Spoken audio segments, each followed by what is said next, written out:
Okay, hello, Calvin Dial here, and we're doing our first brand review session with Eimear Hannon, graphic designer and brand identity specialist. Eimear, what's happening? It's Thursday. I know, we're nearly there, nearly Friday. It's nearly Friday. I take off every Friday, so this is like my Friday to me. I kind of said, I was really saying Friday there, so. Yeah, we call this Design Friday. This is Design Friday. Exactly. So we were having a chat there just before we came on, and we were talking about the fear of Zoom calls, phone calls, emails, how to write emails properly, how to communicate properly with people. Yeah. And we're on a Zoom here. We're on a Zoom here doing it, yeah. So it's a big thing. So just tell me what kind of problems that you're having with that. Well, communication would be like my biggest weakness, I suppose, in business. I suppose you have to have a weakness. Phone calls, now I am improving, but before I did have a panic attack before them. And the biggest thing with me would be because of the fact it's going like, oh, hey, from like small talk into business, the transitions, I suppose. And then I think getting off the phone then. So even when you meet someone in town, you're like, oh, both of you want to get rid of each other, but you're like, well, sure, look, that's it. I think the fear of that is the biggest thing, or awkward silences. And I think everyone, maybe a lot of young people, I don't say everybody, but a lot of young people have a fear of phone calls. Even like I wouldn't even ring for a takeaway, So it's a big thing. It's kind of like, it would nearly put me off ringing people because of that. And I was saying to Calvin there, like I never do a call on a Monday or a Friday because I'd have to nearly wean myself into the week and then put it off till a Tuesday. So yeah, it's a problem, but I think it's only practice that solves it. But have you any tips to solve that? Yeah, well, I've had all of them issues, every single one of them. And it can be a huge block to your business. Yeah, definitely. And first of all, right, it can cause, one of the big things that it can cause, having a fear of ringing people, right, is it can cause maybe an argument through email, right? This is the first one I find, right, where you write me an email, I'm in a bad mood already, right? You're happy over there, but I come in, read your email in a weird tone of voice in my head. Oh, yeah. Hey, Calvin, when are you going to have that logo over? Yeah. Oh, what do you mean? Yeah. When am I going to have it over? Right? Where you're probably just going, hey, Calvin, when are you going to have that logo over? But I'm here reading it in a certain way, right? Yeah, yeah. But then I can go, and this is one of the other big problems, right? Taking things very personal when it's just business, actually, right? And this is the number one thing, right? This is the hardest thing because we all started our own businesses ourselves, right? And I was only thinking of this the other day in the car. I was like, I started my own business myself, right? And I was thinking back to me now to me when I first started, and it was so personal. I was like, this is me. This is Calvin. This is everything I am. This is my reputation, what people think about me. And, I want people to be saying, he's good at that. He's good at what he does, and he'd tell other people, and, look at me in this great way all the time, right? Yeah. It was so personal to me. Whereas now I'm like, well, I still want people to be very happy with everything, but it is my business, right? It's not me. Yeah. It's not me. So I don't do it all the time, and it's impossible, but I try to disconnect myself from the business and my emotions from the business. Yeah, because you can get very upset as well. Like you're like, oh, they hate me, but they're just asking for, as you were saying, something when it's going to be done, and you're making up, you're overthinking. Like it's like, no, it's just about a logo. It's it's not about you, Yeah, it's doing the project. That's one thing that I've been trying to work on, is like just working on the project rather than people. Yeah, friendship. Friendship. Like it doesn't matter if they like you, really. Yeah. Like that's a weird thing to say as well, but. And I'm not saying that everyone should go out and be a dickhead or anything, but like, this overbearing thing of like trying to please everyone all the time, pleasing everyone, like that's not, once you do the work good and you're efficient and people are happy with the work, that's really all that matters. You might never even see these people again. Yeah. Especially when like everything's virtual on the internet and stuff like that. Like it's great in a way because you don't have to waste your time or other people's time, going to a cafe or whatever. So you actually might never even meet the people, but you want them to be, of course, really happy with your work, especially when they're invested in it, And the weird thing about it all is, right, so the more personal you are about your business, the worse your work will be. Because it affects the work. You get caught up in it. Well, we had a fight. I'm trying to try to get this done now quick and or maybe I'm not talking to them anymore. They're talking to me like that, or I'm not and then the block in communication happens. But it's all about that fear, the underlying fear of them, of not bringing yourself out of the business. And this sounds like a real simple thing. People are like, oh yeah, keep your business away from your personal life, but that is like so hard to do. I presume any business owner knows that that's a really hard thing to do, and it's probably the number one thing to do for your business and your brand and all that stuff is to remove you, the real you, and you're the work you, I'm the work me. We're not the real, we're different. Like the Studio Grey Calvin is not me, it's not really Calvin, it's even right now. It's not you. But it is tough. I think I have been doing a lot of calls lately, and like if people just call you out of the blue, getting your number from Google or something, you have no choice to think about it. I think that's good, like a random call, because you're like, oh, could you say I have a work call here, and it's not this big built up thing. Like like before I did this, I had to do like deep breathing. Like, no joke. Like I was so like my heart was in my chest, but like we chatted before this, so it was fine. But like this is a big thing for me. Like I've been doing like I was cleaning this morning because I was stressed. Like doing myself up. I was like, I have to look good. Get like, ready for it. Yeah, I have eyelashes on. But it's a big thing.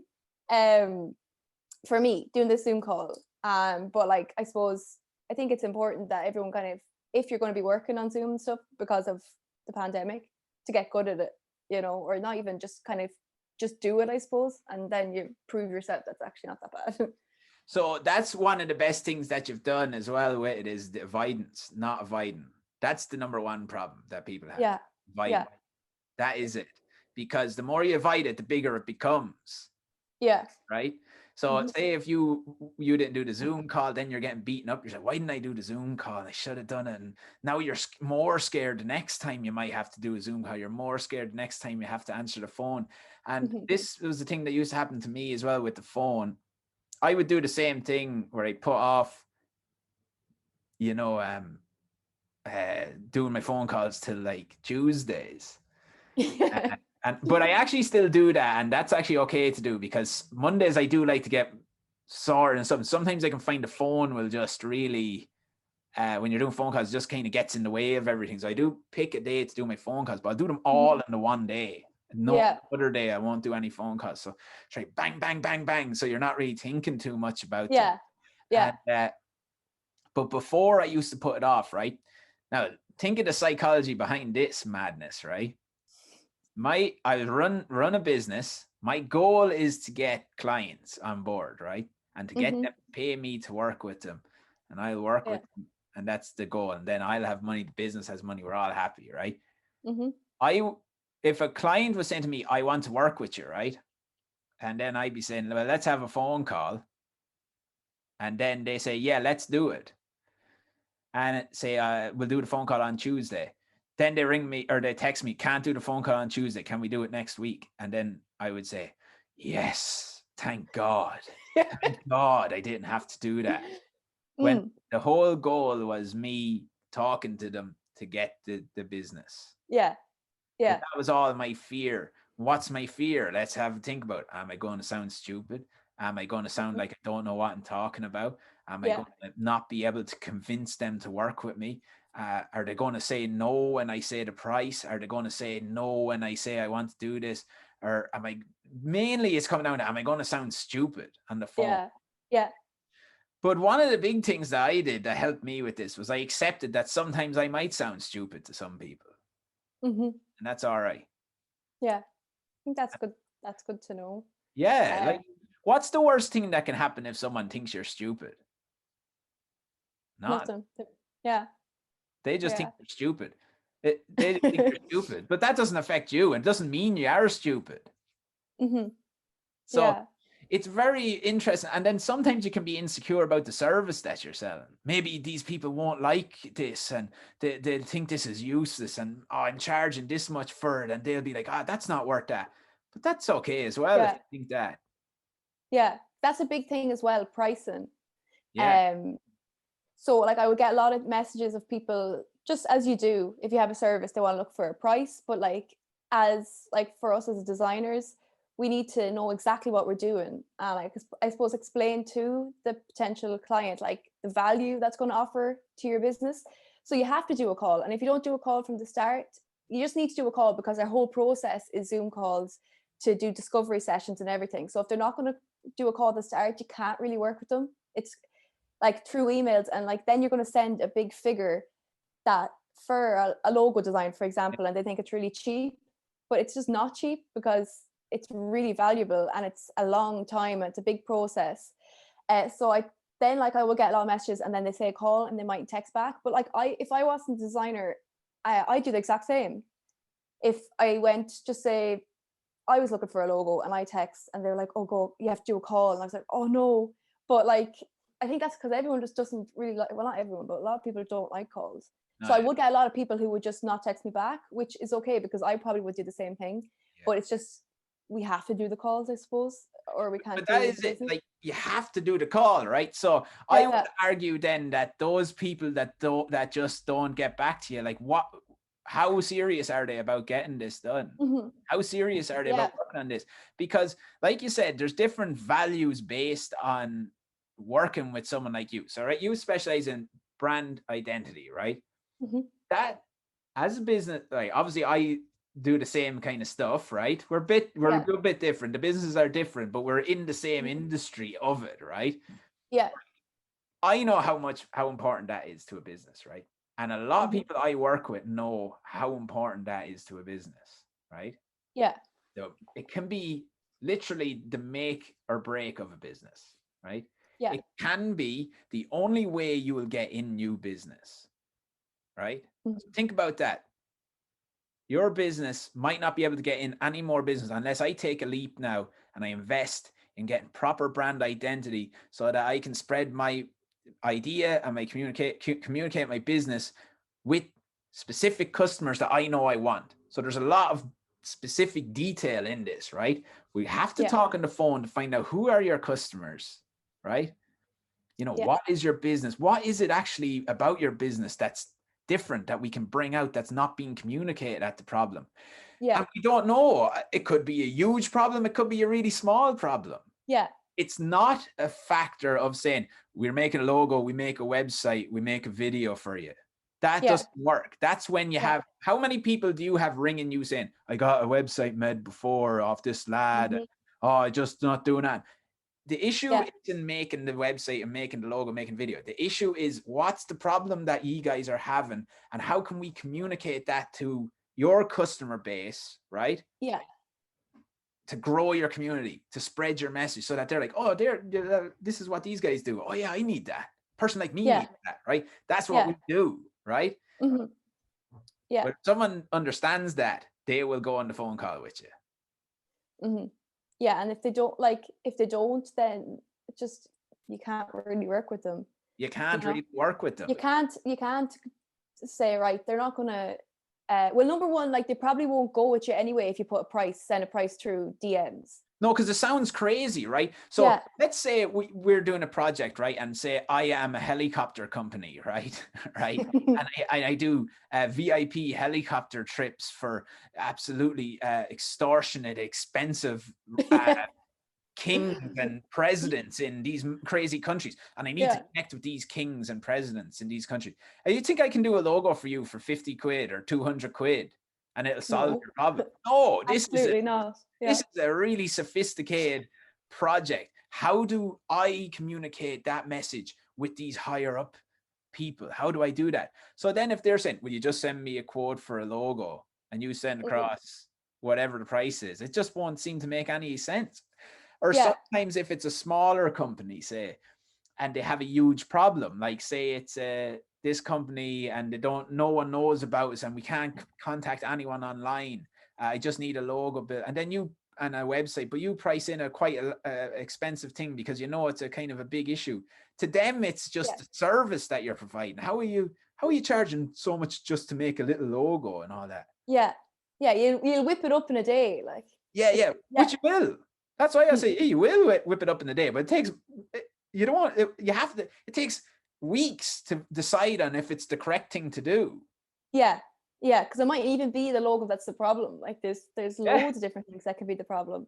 Yeah, so I think you have to just realize, like, even I just think of like my dad, for example, when they were building their house, like all services, you price around for loads of services as well. So you can't take these things personally. Just say if you're looking for a plumber, like you could ring 10 plumbers as well, like to get different prices. So I think you can't take things personally in that way as well. If people don't get back to you, it's a service. So, you can't be whinging if you don't get the job.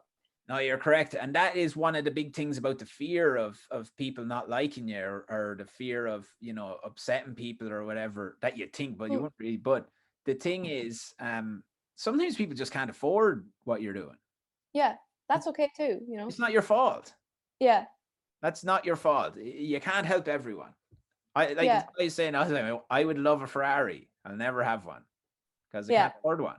So do you think the Ferrari dealers like feeling bad for me then? If what I mean? Like, you'd be just like, what is that doing coming in here? He can't afford a Ferrari. Yeah. Outside.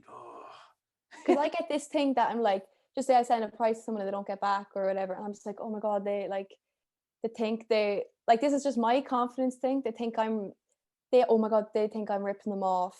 Oh, she's such a bad person. How is she charging this? Even though I know the value, it's this confidence thing. But I think you have to just send the price and be like, know your worth and know how much is going to impact their business. You're not ripping them off, but you get this thing in your mind, like, they're not coming to me like, yeah, I must be absolutely like ripping them off, but it's not at all. I think I'm ripping them off, or something. Yeah. And sometimes you might get an urge to say, I'll do it for a little bit cheaper. But the reality is with that as well, you probably not, because this happens to me as well. This is all totally like, this happens to me, and probably not thinking in the heat of the moment about the value that it brings. Yeah. When you're thinking that, like, you're still not, because the way I'm looking at it now is it's a business investment, getting your branding done, and it pays off. It's the same as buying equipment. You need to do it. If you want to bring in customers, you need to do it. And it's so important. So like, that's a big thing. The real thing I think about it all is just challenging yourself to do it more. Even when you feel like you don't want to do it. Yeah. I used to hate doing video calls. I couldn't do them. Yeah. Say this is the Zoom thing. Yeah. I think it's so important because everyone does Zoom now. I think you just have to do it. Yeah. You have to do it. And the thing about it is the awkward silences, like, just get comfortable sitting in them as well. Yeah. Because they are awkward sometimes. Yeah. But they're fine. Like, you're not going to get hurt or anything. But I can even see with you, you're so, because you do so many Zooms. Like, I do you're just so confident. Well, you're a very confident person anyway, but like, you're so chatty, like, all the time.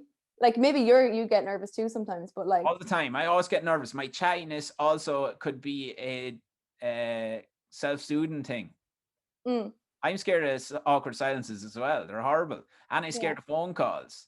I hate them. But you have to force yourself to do them because it's about the business. Let's get the business done. Another thing that's a really good thing for this is setting a time frame to do the thing. Right. So if you have phone calls, right. And this thing about, what you're saying, getting from the small talk into the real talk and then leaving.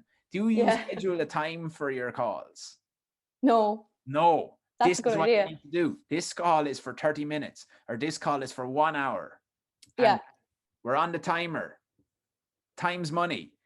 Hit the timer when it's coming up. All right, let's get into it then. Because when you're on time, but if you're not on time, when this call go all day, I'm at this meeting for 3 hours now. And guess what? They're not even going to hire me.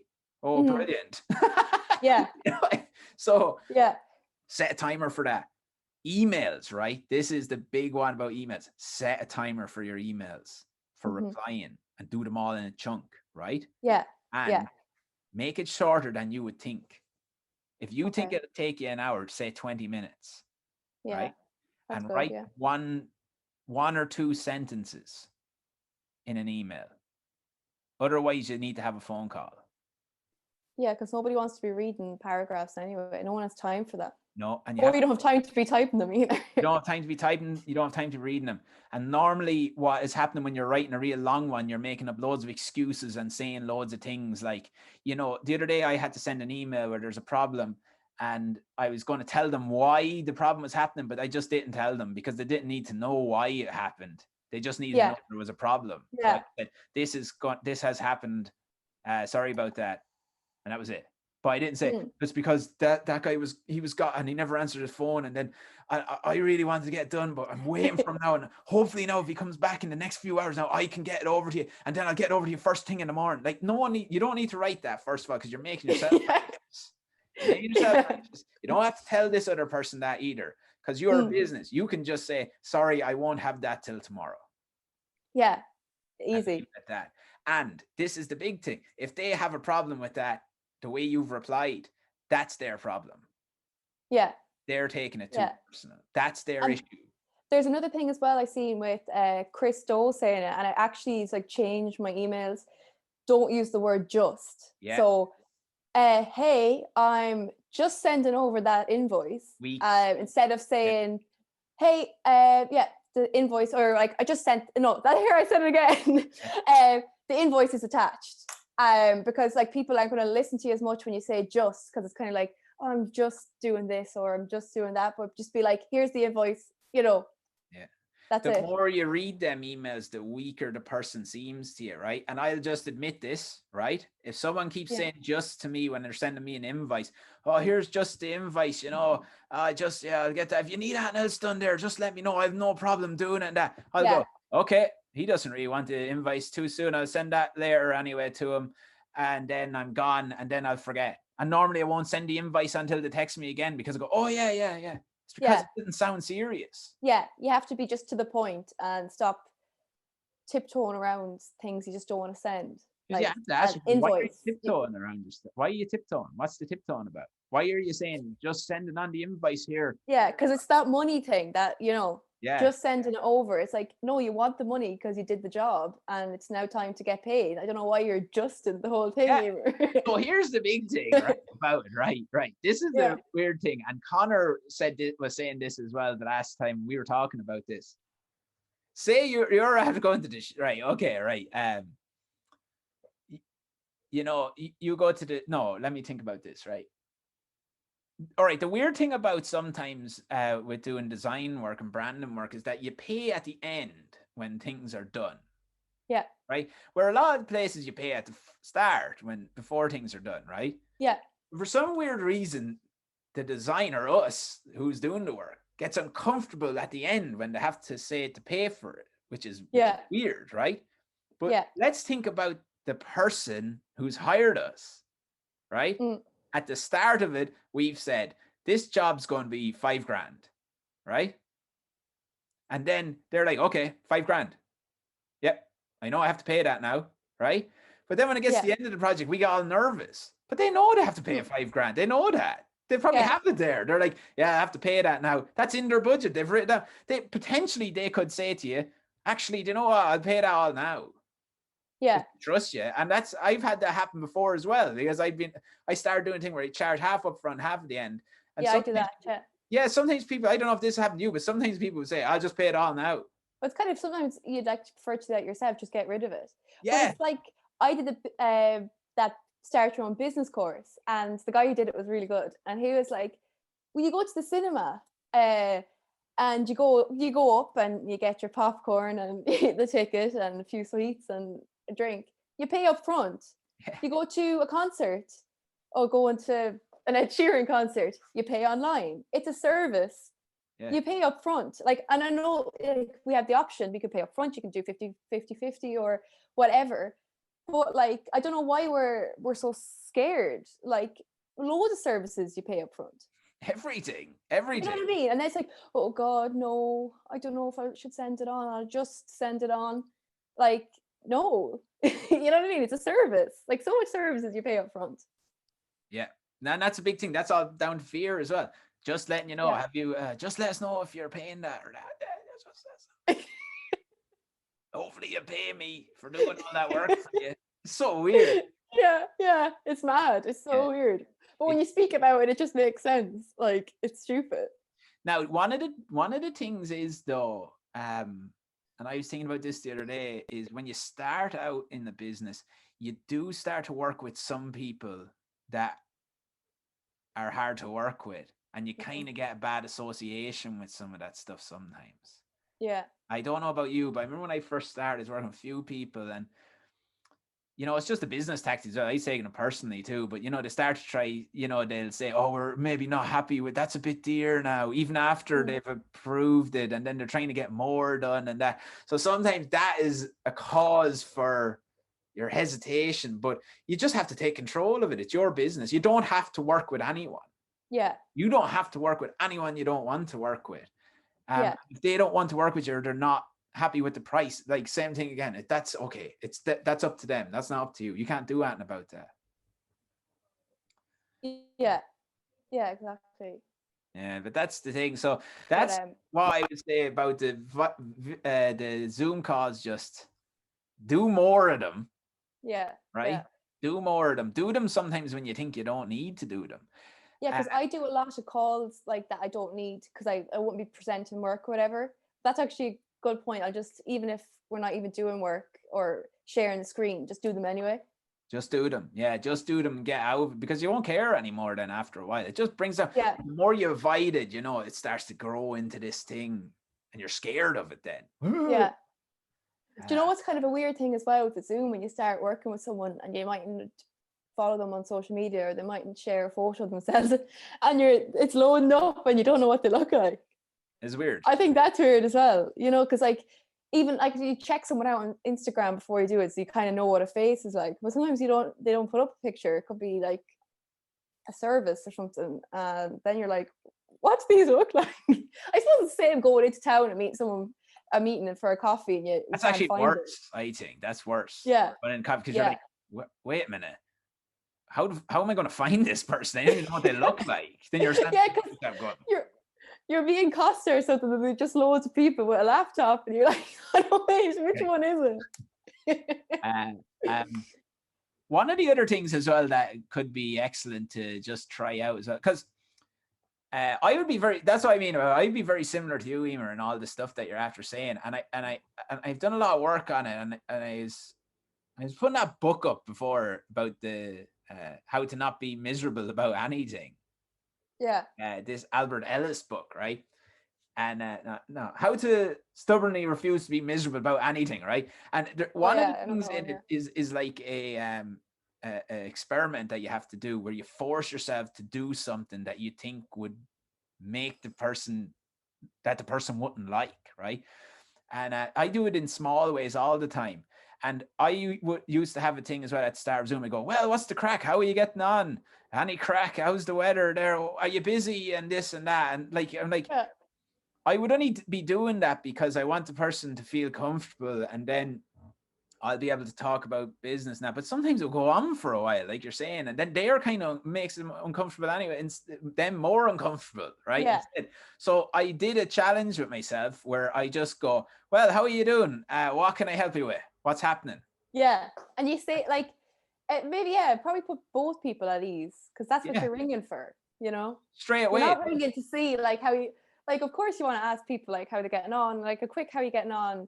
Jesus, the pandemic is hard, or whatever. So you're ringing me about a business card, instead of talking small talk for ages that nobody really wants to do.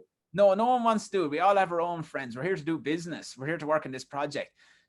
So that's what I would say to you. Just right. Well, how are you getting on? So what can I help you with? And then that's boom. But that's so much better. Yeah. But the big thing about it is before doing that, and I don't know if everyone knows this right about it, but I'm sure everyone experiences this. while we're saying, oh, it's a bit uncomfortable to say that thing, it's actually really, really, really uncomfortable to do it. You're like, this is going to be, so, but it's a very good chance to just go and do it. And you kind of teach your brain then that, like, yeah, I suppose maybe on Zoom is actually a good thing because you can do that better on Zoom than if you're in a coffee shop and you just cut them off straight away, Well, you could do it in a coffee shop as well. I suppose, yeah. That's just in our heads. Like that's in our heads as well. Like, no, you couldn't do it in a coffee shop though. Yeah, you could, of course. Why not? Yeah. We're here to talk business. We're not friends. We can be friends. We can become friends, but that's not the goal of this encounter. You could literally go in the coffee shop. Well, how are you getting on? Sit down. So, what can I help you with? Yeah, you're right. A doctor does that. That's what a doctor does. You go to the doctor just say, what's the story? Yeah. You won't be having a chat. They have to get people in and out. Yeah, we're on the timer here. You have 20 minutes. We have 20 minutes. Yeah, that's it. Yeah. Yeah. And when you set the time limit, you always get the stuff done. Yeah, that's a good thing. I never did that. Time block. I think that would help a lot of people. Oh yeah, big time. With the calls. Well, that's excellent. Any other stuff, Eimear? Anything else? See, the communication thing. Oh, we're talking about the email, Zoom call. Yeah. That's good. That was a lot of good tips there. No, I was just talking to you beforehand. What I was saying about women in business. Yes. How I have a niche now, and true. I've worked with Face, Ciara Lennon's business in town. There was one of my first businesses, and I've known Ciara before anyway, but I fell in love with that business. I almost feel like I'm a part of it. What business? Sorry, Calvin. What is that business? Face Brow Bar. So it's it's a brow bar. It's in Golden Island, near Golden Island. And Ciara she was working in a few places, and then she had her own she rented a room, Brows by Ciara, and then she opened her own brow bar, which is doing unbelievable. And I did the branding for her brand identity and the website, and I do ongoing work with her now. But since that project, I suppose all the women going in and out, and word of mouth, which you mentioned, Calvin, do a blog about the word of mouth, which is like the biggest thing. That's how I got all my other work. So I happen to work with a lot of women, which I'm happy about. I love working with women. I feel more comfortable. I suppose maybe even push yourself to work with men. But I think I enjoy working with women, and I enjoy working with women in business and inspiring women. I think it's cool. So that's kind of my niche market now, and I suppose I specialize. I'm a specialist in the beauty industry of design. Yeah. So and even Calvin was saying there, like if I start putting up nice like inspiring women quotes, for example, or I like to kind of focus on Irish women in history. Like Calvin wouldn't be interested. You wouldn't be interested in that. And that's what we were saying. So yeah. When you're going specific on the best thing to do with your brand is to go specific and go for niche. Yeah. Because it's the only way you'll truly be able to connect with those people. So you actually have to pick the smallest, and this is contrary to popular belief, right? When you're making something good, you pick the smallest viable market, which is really, really small. But by doing that, you'll know everything about them. Yeah. And you know how to be a weird, like, pick a really odd group of people that your business does speak to. I don't mean weirdos, but I mean like, let's say if we're to pick, let's say like what you're saying, women who start beauty businesses and makeup businesses, right? In that industry, women who start that, right? That's the specific thing. So now we know have a target. We know how to talk to those people. We know what they like. We know what websites they like. We know where to hang out. We know what shows they like. We also know what problems they're having. What problems are having? What problems can I help them solve? What are they trying to? What would they be coming to me for? What is it the change that they're coming to you for their business, right? Yeah. And you can then specifically tailor your whole brand towards them, so that when they come to see you, they're going, well, you're like me. So I want to go you because you know exactly what it is that I'm looking for. Yeah, and they actually are like me because I love skincare. I've got really into skincare lately. would like get my hair done, which I wouldn't get, like, I'd only get it done like once a year, but I love makeup. I love everything about the beauty industry. So I'm offering something that I love to them. Like, does that make sense? Like something that I really enjoy, that like I know the markets. I know what looks cool. I know what's just trendy and it's not gonna last. And I really get on with the women. Like I've been so grateful for all the women that I've been working with so far, all around the Midlands, and some women I've worked with great women from Dublin as well. And I suppose we're kind of similar, so we work well together. And I've worked with loads of people that weren't in the beauty industry too. But I think it is important to have something that you can specialize in. Yeah. So like just say if you were and you were setting up a salon and you're from Longford, for example, like I would think that they'd prefer to go to me than Ryan, my boyfriend, like well, who is a designer as well. But they should want to go to you instead of going to any business, right? If you do your brand properly, like, okay, but this is the thing, right? So the main thing about the branding is let's put ourselves in the shoes of them, right? Those people. Yeah. So now, like, we are those people, right? We're going onto this website who's a specialist in women-led beauty industry, branding for that, right? Or we're going onto another website who does branding. Who are we going with? Me. Yeah, it's obvious. Well, I hope so. But right, so me and you now are two women setting up a salon, right? And we need branding, and we know we want good branding. We know the kind of branding that we need to do because our business is a bit upper. We need it to look proper, right? Yeah. To target our customers, right? And we're not sure how to do it. We know what we want, but so okay. Well, we need branding, right? Let's go look up branding. So okay, here's AG Media, they specialize in branding. Here's R2 Media, they specialize in branding. Here's Studio Great, they specialize in branding. But if they come on to, here's Eimear Hannon, who specializes in beauty and female-led beauty industry branding. Why? You're going to go with the other guys. Why would you go with the other guys? Yeah. It's to create that tension where they go, well, we could go with these other guys, but she is really like a specialist in it. So like it would be the best thing for our business to do. It's the same thing if you have a car. Do you want to go to the dealership or you want to go to just some lad who just fixes cars? Which is better? We know the dealership's better. If we don't have that much money, we'll go with the other guys, right? Yeah. That's the way it works. But we all want to go to the dealership. Yeah. So that's why that's so important, I think. Yeah, that's like because I even did like I had a brand identity for myself. I wouldn't really call it that. I don't even know what it was. But since I found my niche and I'm so clear of what the ideal people I want to work with, I rebranded myself. I did all my own branding, which is kind of, it can be tougher to do your own branding, I think, than for clients. And that's why I want to do my branding for my ideal customers to, I suppose, trust in me as a brand to get to do their branding, you know. And I think that is very important. You want your identity, if I'm making sense here, for them to be attracted to you, I suppose, because you are the brand that they want to work with. Well, if they see you. So yeah, I did a lot of that now, and I'm very clear. I think every business should do that, have a niche. Absolutely. Whether it's a designer or anyone. Yeah, any business needs to do it. The more specific you are. Well, the problem is, right, the idea is, right, to start a business that appeals to everyone because you make more money, right?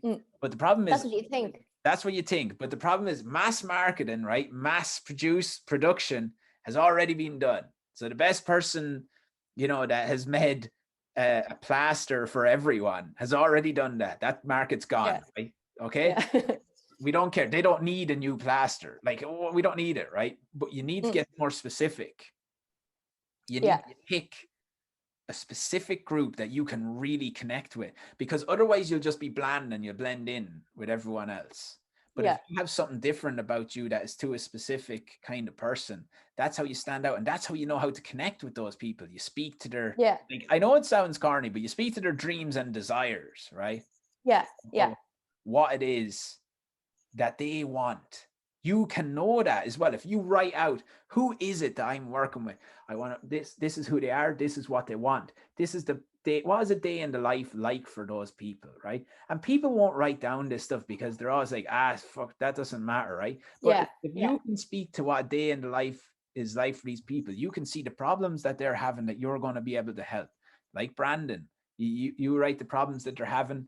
You know, they might work with other companies, can't get the thing right, they can't get everything under control. So they actually need another person to come in, a Brandon company like yourself, to come in and take away all of this issue, and you will know how to talk to them then. Yeah. When they come on the phone to you, right? So it's not only the way your brand looks, it's like a big chunk of text that you would be able to speak to them about, because you'd be like, are you having problems with, this is one thing I notice, right? I do a lot of mentoring with the LEO, and people are all learning brand marketing off the internet. And from doing it, I've realized that the main problem everyone's having, because I'm looking at this, right, writing it out, what are these clients? These are these people. So I'd be writing out, like, in general, what is happening, what is the problem. I always say to them, are you overwhelmed by the amount of things that you think you have to do for marketing your own business? Yeah. That's the number one thing that they say. Yes, that's what the problem is. I was like, are you worried about your SEO, worried about keywords, worried about Google AdWords, worried about Facebook ads, worried about Instagram ads? I don't know where to start. How do I do this? Like, this is all the things. And I'm telling them, like, this is not, you don't need to do all that stuff. I know you're really worried about that, but you don't need to do all that stuff. I have a different way of marketing, which is brand marketing, and it's a more natural way of marketing where all that stuff is secondary. And then you can see them go, oh, really? Yeah. So what I do there is I pinpointed the main problem that they're all having. Because a lot of it's nonsense. People are just writing blog posts telling people these are 10 things you have to do when you're doing marketing for your business. And if you don't, you're going to fail. Yeah. A local mechanic does not have to worry about Google AdWords and Facebook ads. There's other ways to market that is much easier for them. Yeah. They don't have to worry. You could visit that maybe down the line, but I just don't think SEO is the biggest issue here. Oh, put it down your list. Put it way down your list. Then I would say to them, have you emailed many people telling them that you have a business? Or have you put up a Facebook status telling people that you have a business? No, haven't done that yet. Like, oh, wow. You should be doing that. Don't worry about this shit. Like, SEO is for larger companies, right? Larger companies. So when we get to that level, now let's start talking about SEO. But the main thing is you're getting an insight into the day of the life of those people, so you can diagnose their problem and then offer them a solution. And then you want them to go, oh, yeah, this is what I like. Yeah. And that's what any business, that's why that's so important. Yeah, because a lot of the stuff that you were saying there, the marketing stuff, when you start looking that up, it is very overwhelming. Like, you know, and then you just have to go back. I think it's about paring it back, like simplicity, as you were saying. Like, yeah, maybe you just put something on Facebook or get in contact, maybe like ring around, or there's loads of different things. Like, if it was an at-loan mechanic, you know, I don't think that would, as you were saying, marketing techniques online are the biggest thing to get going. No, you could even say, that's an interesting thing. What's your shop front like? Yeah. You have a good signage? No, maybe that's more valuable to them than any other advertising. And I know this is contrary to belief, but not locally. You have to think geographically. It's not like, you know, all the other stuff. And what is happening then from all the other stuff is they're overwhelmed by, they're doing nothing in the end. They don't do anything. They're like, I don't know where to start. Like the simple things of like, this would be way more beneficial. I suppose a lot of people, if you're looking for a mechanic, I know that I'd probably maybe go to Google first. Yeah. Some people mightn't even have their phone number on Google. Or a Google My Business. They don't have a Google My Business. Yeah. So I think that's like the simple things. Like, think about your client. If I'm looking for a mechanic, I'd probably go straight to Google as opposed to Facebook or Instagram. Then you go on, they have no number. They could be registered on Google My Business. They have no number, no email. Doesn't even matter about a website, like, really. Like, website. No, it doesn't. The phone number, like, you know, and here's me hating calls, but like, you know, the phone number will probably be the biggest thing for a mechanic. And then some people might even have that. Yeah, absolutely. And a few reviews. Yeah. That's what they need. Google My Business, a local business. First thing you get in Google My Business, phone, a few reviews, phone number. Like you said, don't even need a website at the start. That's when you start growing, then you'll do it. And then you might want to expand, go in other places. And it's always good to have a website then, if you know, that will also, but it's not the be all and end all. And then the other thing is, who goes on Facebook and writes in mechanics in Athlone? No, that doesn't work. Nobody. Like that. That's not like that. Google is where you go first. I would anyway. Yeah, absolutely. And but what you have is people, trying to get them people to hire them and telling them that is what happened when it's not what No, happened. So no, I'd but never Google search, or even imagine in Instagram looking for a mechanic in Athlone. I don't think I'd do that. so if you went into but that's the thing, the ideal, that's the looking at the ideal customer and figuring out everything about them, the niche that you're going into, figuring out everything about them and what their problems are and how we can solve. Like, see what we're talking about there. If you went into any local business and said that to them, they will hire you to help them. Yeah. Because the only reason we're saying that is because I've worked with so many local businesses like that. I know the exact problem that they're all having. And then, like, see what me and you are after talking about there. They go, oh, wow, really? Is that all we? Yeah. That's brilliant. And you know what? It seems like it's true, doesn't it? Because we're telling the truth and we're being honest. But we first know what they need. We're not thinking about what we need to sell them. Because if we were thinking about what we need to sell them, we'd say, you need new brand and new website and us do your SEO every month. Then we're loaded. But that's not what they need. Yeah. And going back to the call, actually, so someone says, hey, Eimear, I'm looking for a logo, right? And they don't want you to call. You could do the call and it might be like, well, maybe you just need to be on Google Business as opposed to getting a website. Yeah. So I think that's why the calls are so valuable, because like we're like problem solvers and not just a logo designer. There's loads of things, loads of services that a business will need. Yeah, you're saving someone money as well there too. Yeah. Where you jump on the call. Yeah, like you said, like sometimes we'd have people calling us and say, oh, we need this big mad video made.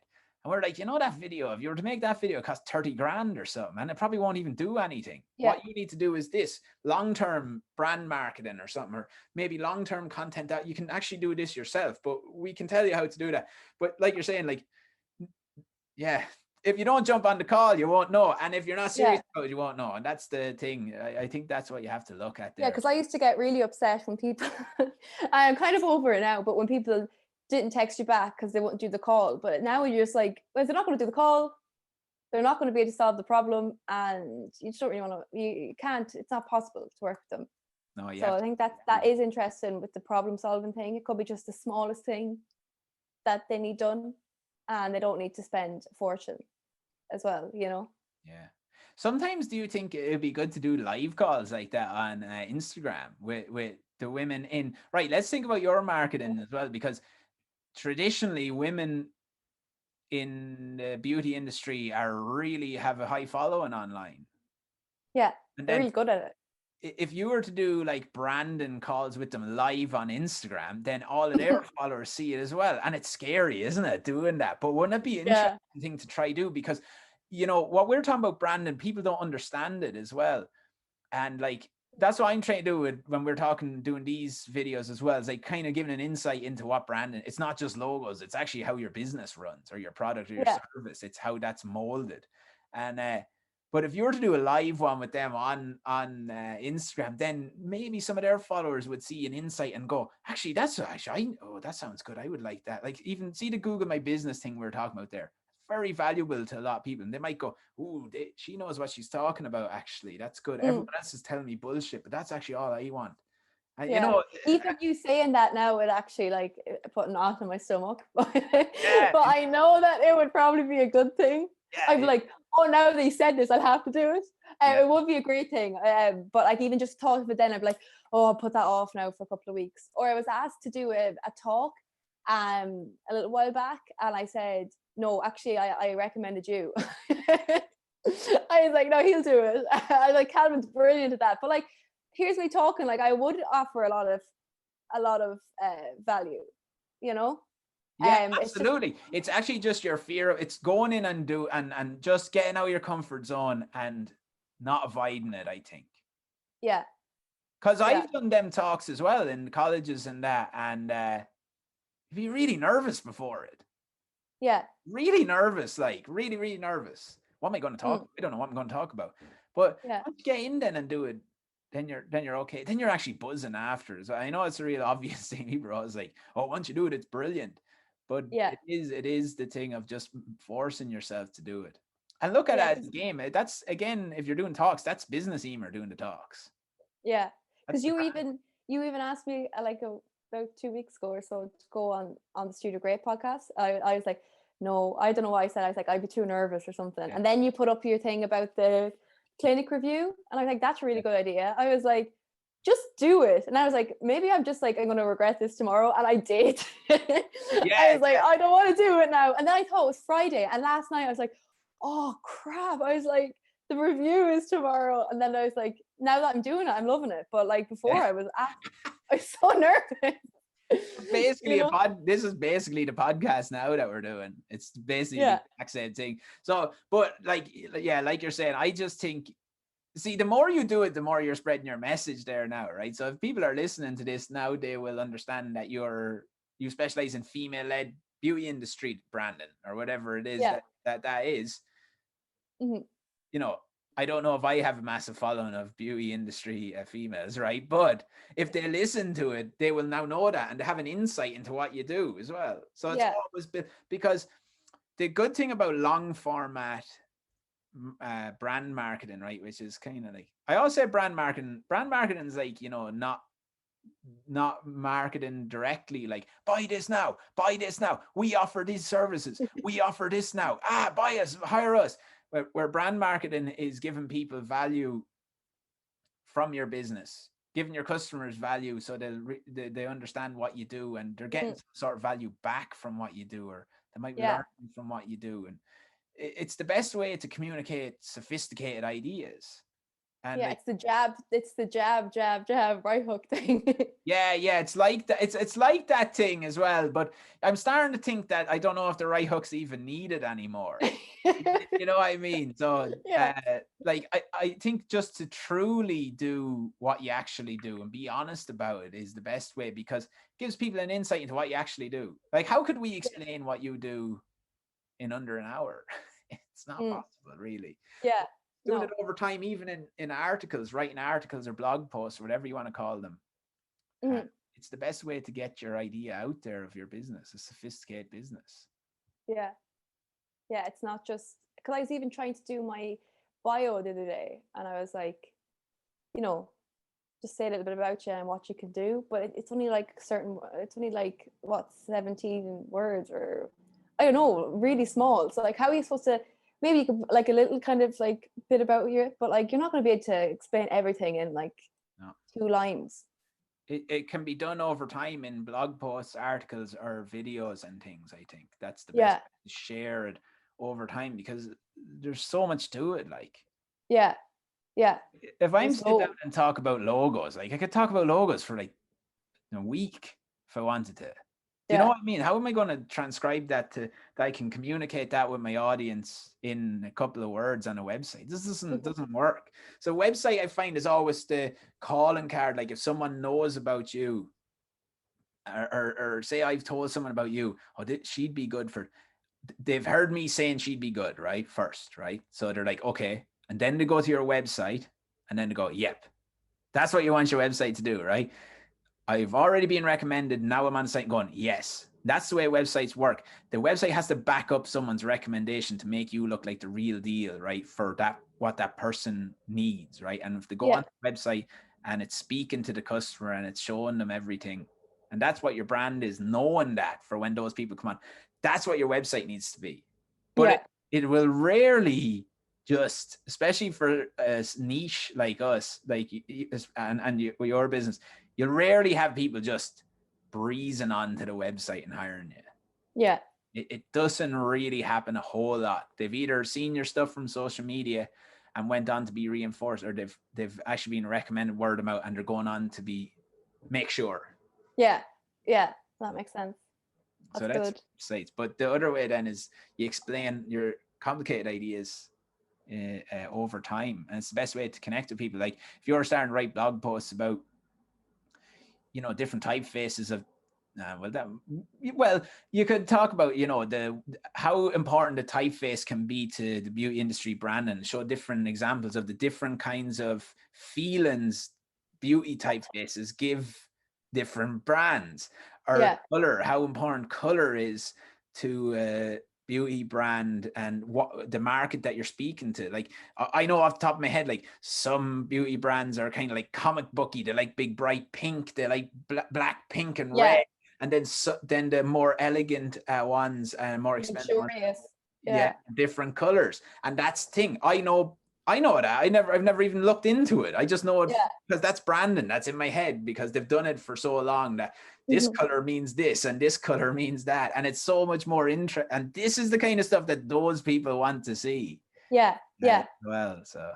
Yeah, color is so important for all identities. But you can see there what you explained, the difference. Like even like Benefit would be like a makeup brand. It's very, I think it's targeted for under 20, maybe under 22 maybe, and then you'd have your more luxurious ones that would be probably like twice the price, that are all your nice beiges and even just black and white, like Coco Chanel.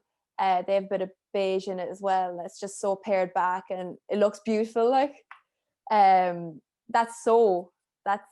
colors is such a big thing. Like everyone knows Coco Chanel logo is black and white. Yeah, it's interesting. Well, that's why branding and brand identities are so hard to communicate if you don't do calls and work with people over time with them. That really what you're talking about is feelings. Yeah, it is. My business gives someone a feeling. That's what you're doing, and everything that we do, really, really, we have to go really deep into every detail to kind of make them feel that way about it. Judge it based on those feelings, which is like, how do you but I do find when you go through the process with people, they understand it then as well. But you could talk about for hours now, but let's wrap this up. Eimear, where do we find you? Find me on Facebook and Instagram, and my website, www.eimearhannon.com.